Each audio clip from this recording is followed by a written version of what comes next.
Et action! Attends, non, mes cheveux, ça va? Ok, je suis cadrée là? Là? Je suis cadrée là? Tu m'entends? Allô? Je veux... Oui, tu m'entends? Oui. Bon, j'ai la flemme. C'est la première. Allez, c'est parti.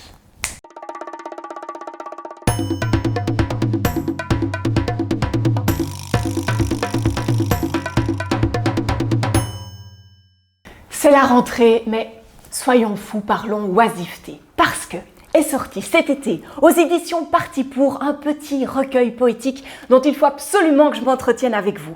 Les éditions Parti Pour, elles sont spécialisées dans le voyage, la découverte, l'évasion, la liberté. Alors entrons, si vous le voulez bien, dans leur maison d'été.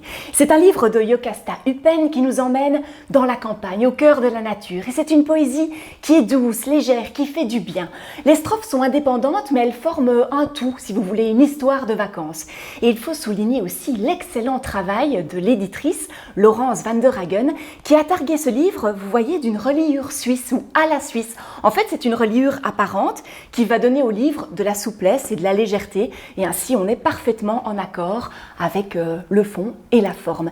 Et elle a aussi accordé une grande attention à la mise en page, puisque vous voyez que le graphisme et les illustrations très colorées sont également d'inspiration japonaise et illustrées donc par Justine Gury. C'est donc un recueil qui nous enveloppe hors du temps pressant, pressé, oppressant, oppressé. Eh bien, c'est la sensation de la narratrice d'un si profond silence, qui est un récit d'Anne Guinaud, publié à l'âme de la colline. C'est une petite maison d'édition qui est située à La Roche-en-Ardenne et il est question d'une femme de 31 ans qui se raconte. En fait, quand elle n'avait que 2 ans, sa maman, enceinte de jumeaux, décède brutalement. Alors c'est un récit de l'intime, c'est un récit en jeu, c'est un récit dans lequel la narratrice va s'interroger sur tous ces silences sur lesquels elle s'est construite.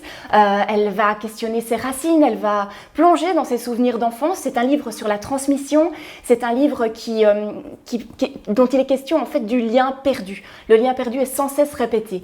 Et figurez-vous que le livre est scindé en 8 chapitres qui sont intitulés mouvements, en fait, comme le premier mouvement, le deuxième mouvement, comme une partition, comme une chorégraphie, comme si le corps lui-même parlait quand l'esprit ne peut plus ou ne sait plus. Et le livre est aussi multiforme, donc on alterne entre de la poésie, de la prose, des citations inspirantes.